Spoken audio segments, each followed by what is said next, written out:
Hello and welcome to Simply inTAXicating. In this episode 2 on farm income, we have the same set of domain experts, the 4 distinguished guests with us, and we are going to touch the most sensitive, controversial, debatable issue of taxing farm income. It's quite possible to tax farm income, but there are some constitutional issues which needs to be addressed. Similarly, as the Prime Minister has suggested that, and in fact the government is of the view, the CBDT particularly is of the view that this is being, agriculture being exempted, being used as a conduit for channelizing black money by a good number of corporates. So we will touch all these 2-3 important aspects of taxation of farm income. So let me go straight to Mr. Khan. The fact that the corporate sectors are there, and now this taxation aspect, where this you have of course gone through several reports, various kind of studies, and India is confronting this Himalayan challenge of widening its tax base. How exactly look at this issue, sir? The taxation of farm income and the widening of tax base. See, taxation of agricultural income has 3 aspects. One is a pure and simple tax policy issue, Right, sir. Where there is an issue of horizontal equality and vertical equity, Right, and things like that. Then there are issues of tax evasion, that is agriculture sector being used as a shelter to evade taxes. That's separate. Right, separate. And third, of course, is the constitutional and political issues. Do we have the political will? And if we have the political will, is there a way possible within the constitutional framework to bring in? So, it has to be examined in all 3 issues. If you look only at tax policy issues, right, we are not talking of taxation of subsistence farming. Different committees, I would go back to Kilker Committee 2002 onwards. Right, they have examined these issues. What is the percentage of people holding land holding above 10 acres, for example, and what is the percentage of incomes attributable to those persons, and then how many corporates are there. Right. So this data is now publicly available. This is publicly available through 2 sources. One, of course, is Provis and Capital Line and all those. Right, the balance sheets of corporates which are available publicly. Right. The other is revenue foregone data, which is being put out in the budget. That how many agricultural incomes are being disclosed in the returns of income of people who have taxable income. Obviously, there are people who are claiming these agricultural incomes by filing returns. They have taxable income. That's why they are disclosing it. Correct. So 2014-15, the total agricultural income disclosed was about 9,800 crore or something. Yes, sir. So that's one aspect of it. Now, as far as equity issues is concerned, what is talked about is that if I have a 30 lakh income and I pay tax at the rate of 30%, why doesn't an agriculturist having 30 lakh income pay that? So, right, sir. And then added to this, niche farming, that is, we are talking about tea plantations, rubber plantations, seed, tissue culture, this, that, right, and corporates moving into it. Now, what is the justification of corporates who are having incomes in? I have some of these data. Kaveri Seeds 186 crore. That's the return income in assessment year 2013-14. Right. Monsanto 94 crore, and so on. These are corporates with incomes above 10 crore claimed as exempt. Right. So we have to segregate this issue from individual taxation and corporate taxation. Right. Within individual taxation also, you have to look at it. People with large holdings, with the renting out and commercial farming, right, and those kind of things. One of the data that one of our friend Raju Lavasti had pointed out is from National Sample Survey 70th round. He says that only 0.4% of agricultural households have holdings above 10 hectares. Okay. And these 0.4% agricultural households have income. The share of their income in total agricultural income is 20%.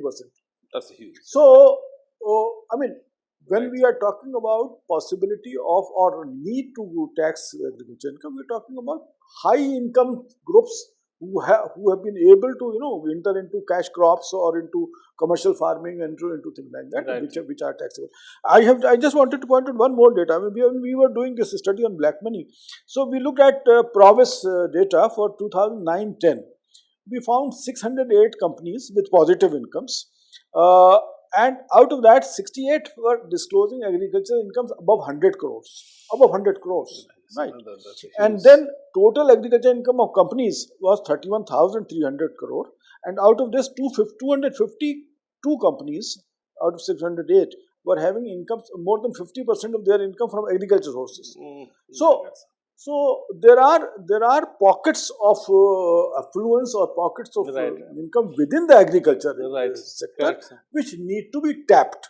So that's as far as it goes on the tax policy issues. Right. I mean, and then we move over to the second part that I was saying, that is using agriculture for evading tax. Right. You don't have agriculture income. You have only non-agriculture income, but you are camouflaging it as agriculture income by inflating it. I mean, those are a number of reported judgments, reported cases. I think we should be just mindful of one thing. While we're having this debate, we should remember that this debate is happening in a vacuum of both political will as well as administrative capacity. The government has come out very clearly where it has said it does not want to tax agricultural income of whatever kind. So it's not even about whether it wants to tax people who are using agricultural income as a conduit for hiding their illicit income, or if it wants to tax agricultural income of any kind. So whether it's horizontal equity, which is you earn 50 lakhs, I earn 50 lakhs, both of us should pay tax. You should not be spared just because you're not doing, agricultural business, or vertical equity because you can pay, so therefore you should pay at least, because you have the means to pay. Therefore, that's vertical equity. But the government is saying, karna hi nahi hai. We don't want to tax anybody. Okay? And the other bit is, do we have the administrative capacity to do so? Do we know, first of all, what is agricultural income? We are going by the definition of... I think for that, what is agricultural income? No, I mean, there are... What's he saying that whether CBDT is capable of taxing this? What you are saying? The administrative capacity. Let me point out, as far as the administrative capacity is concerned, government is fully equipped. Every year, there will be a large number of cases where the officers detect that the business income is being diverted as agriculture income, and they do full investigation on that. Sanjay, it's not... No, 1 second. It's not just about the manpower, and it's not about the willingness to do it. The problem is, and I think Hussain Saab would be able to, probably help us here. The problem with assessing of agricultural income is, and the thing is, when I self-declare and say this is my agricultural income, then you go about it and then you verify agricultural income. The problem with agricultural income is there are so many variables there. You would have to make verification of my agricultural income on the basis of how much, what was the crop, was it affected by any disease, what was the soil condition, how much rainfall did it receive, and it may vary for him and me. How many places would you go? But Smriti, the investigation is not done on the basis of these normative values. And investigation, if it is done on the actual basis. How much did you produce? Where did you sell? Where did you store? Did you have the capacity? They also take many of these secondary data from the village panchayat, etc. So the investigation, if it is happening, and happening on whether the agriculture income was there, is a factual investigation, and the officers do that day in, day out. And CBDT comes out with a let us share, and if you open any of these let us share documents for the last 7-8 years, you will find many of these cases being reported by the officers to the department that we have done this kind of thing. So as far as the administrative capacity is concerned, they have the capacity. The issue is, I suppose, is about talking about agriculture income per se, whether that can be taxed. And on that, the issue is that do I have under the present law, under the section 10(1), it's exempted. If that is so, I have no way that only the agriculture income it is being reported can be taxed. So on that, the government has to come out with a change in the law and come out that yes, agriculture income to a certain extent, maybe up to a particular holding or particular income can be taxed. And in one beginning that we thought as part of the TARC, we, if you see that one of the recommendations of the TARC was Tax Administration Reform Commission, was that let us start with the agriculturists who are making 50 lakhs and above. That's a very thin, wafer thin strata of the agriculturist.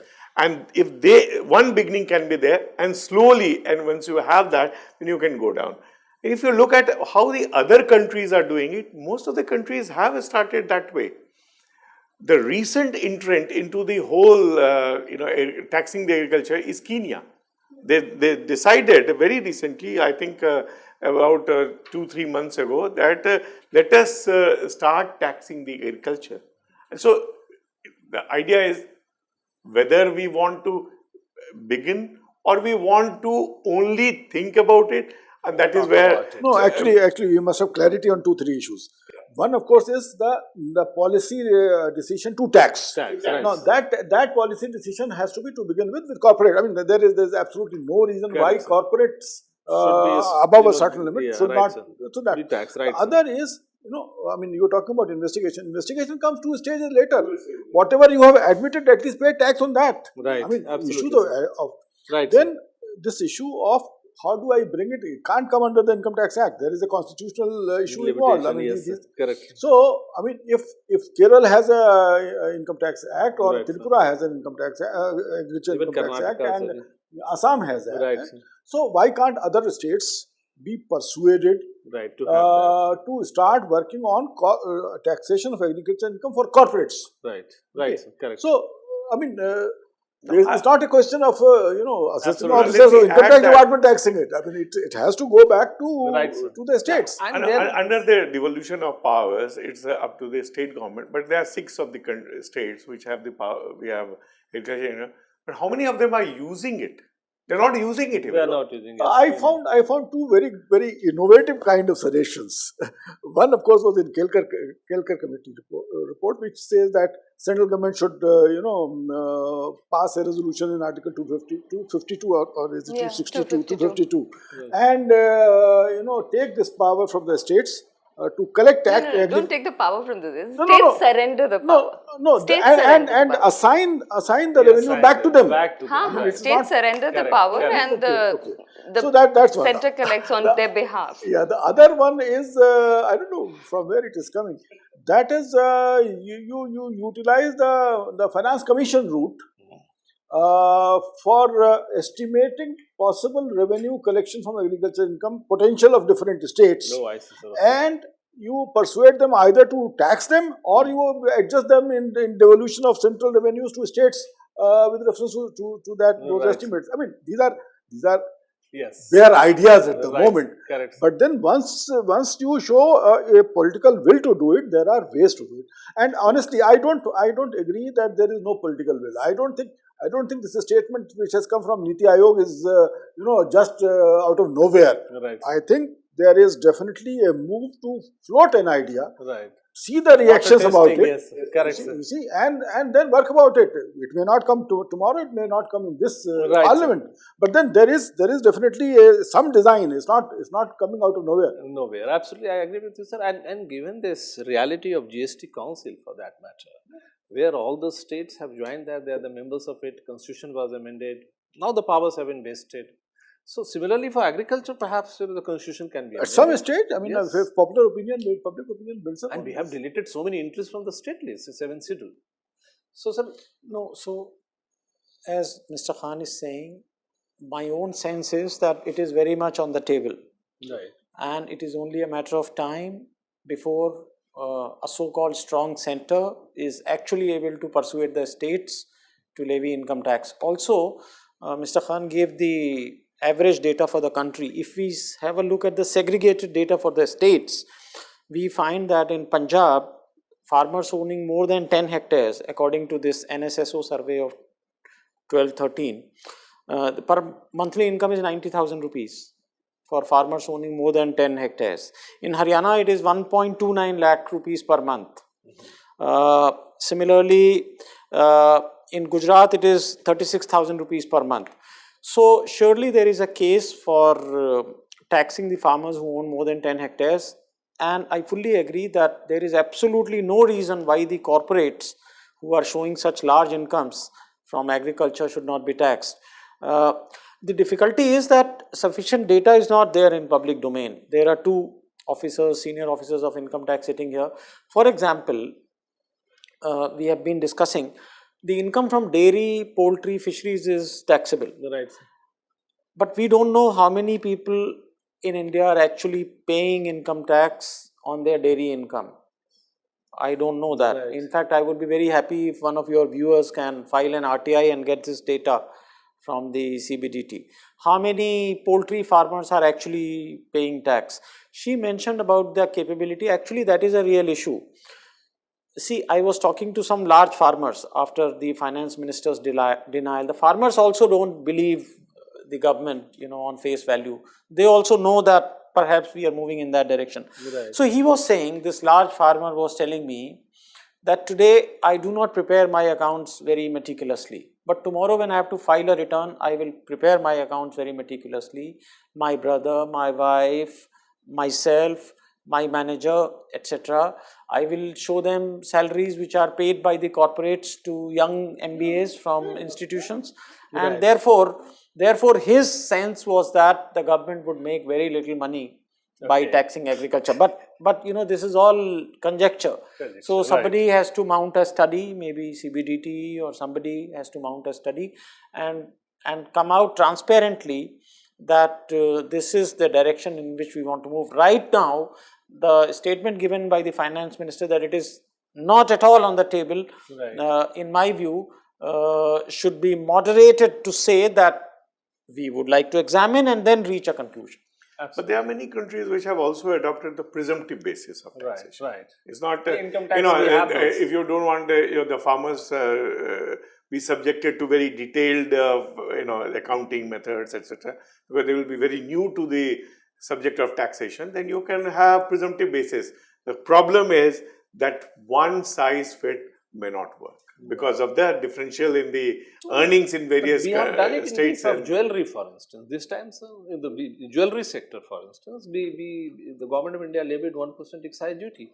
No. I mean, presumptive taxation is coming from total burst time. Yeah, so, exactly. So that is there. So it can be state-wise, it can be crop-wise, it can, there can be different bases. And the first issue is of principle.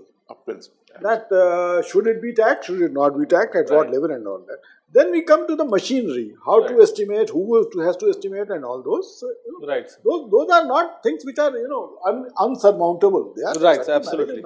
Another point that I want to bring out is, like you were saying, that, it may be foreseeable that, agriculture sector would perhaps sometime soon be brought into the tax net, and that's probably good because I guess there is broad consensus that maybe sometime it should be brought into the tax net. I guess it's a bit of a chicken and egg situation when we think about, should we build administrative capacity for it or not? So I still consider, I still differ on that particular aspect with you. I think we do not have the administrative capacity to collect that sort of taxes. So you've been talking about the TARC committee report. I think it brings out the fact that when we talk about tax administration, it's not just about being able to collect taxes, it's also about many other things. Do we have the administrative capacity to educate, for example, the taxpayers? Are we doing enough when we are doing that? Are we also addressing the grievances of our taxpayers? Are we do we have an accountability mechanism in place? So when we are talking about widening our tax base among the agricultural community, it's not just about collecting taxes from the corporates. It's not about collecting taxes from those 0.4%. At some point, we want to really widen the tax base. We are hoping that these people who are not able to pay taxes today, at some point they will become enabled with the kind of public expenditure we will, expend on these people, they would also get absorbed into the tax net and they would be able to pay those taxes. But do they have the financial literacy to pay taxes? Right now, a lot of the financial transactions that happen in the agricultural sector are happening in cash. They have to be routed through the banks and they do not have the financial literacy to do so. Do they have the financial literacy to pay their taxes? They do not. So the tax administration that I'm talking about is not just about being able to collect taxes. You have brought the point of cash. Let me go back to Mr. Khan. So, sir, the agriculture being talked about in several academics and various kind of studies, etc. So, being used as a conduit for channelizing black money. I mean, even the government is of that view. And some of those accounts which are being investigated now, the Jan Dhan accounts, etc., where mountains of cash was deposited. So, sir, how rampant, how serious is this issue? Sir? No, I won't call it rampant, but that's a big, traditionally large loophole that has been available. That is being available. But then you have to have agricultural land for that. No? Right. See, for disclosing agricultural income, you must have agricultural land also. Right. And then, of course, there is some proportion between your total area and the amount that you are disclosing. Right. I mean, I've seen cases where people don't have land themselves, but then they show documents to show that they have taken it on lease and they have, hired it. So these are things, but then those cases can be examined and smashed with not too much of difficulty. Problem is that how many cases you take up for investigation. Right. Absolutely. So I mean that area of possible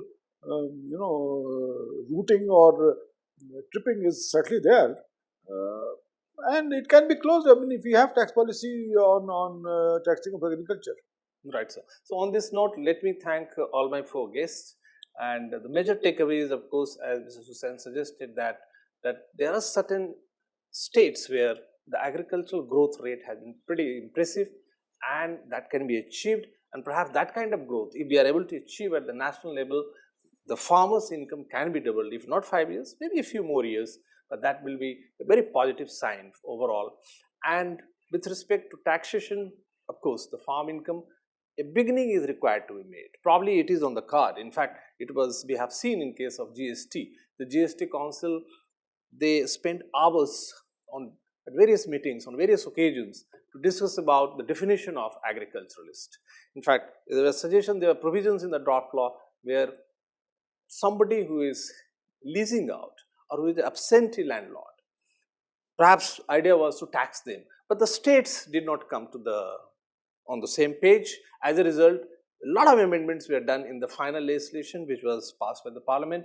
So perhaps the Modi government, which realized that a beginning maybe in future can be made from the direct tax side, because they did not succeed in direct tax side, because the states were they ganged up together and they said that no, it cannot be done.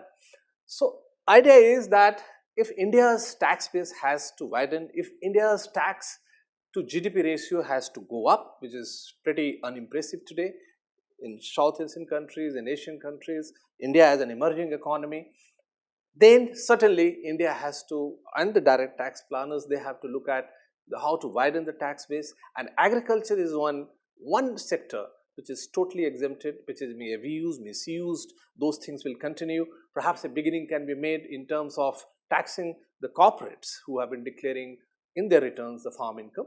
So without initiating, perhaps initially the government may give a commitment that no investigation but to pay taxes. So a beginning can be made in that direction, and that would be a very positive sign to widen the tax base, which has certainly taken a big jump as compared to last 2 years. Direct tax side, it has already gone up to 4.3 or 4.4 crore. So that's a huge number. So similarly, looking at that, we have almost out of 25 crore households in India, we have 15 crore households declared as agriculturists. So if the tax base has to grow, then naturally a penetration, it has to be tapped. The agricultural sector has to be tapped, a beginning has to be made, and probably the Modi government is thinking in the same direction.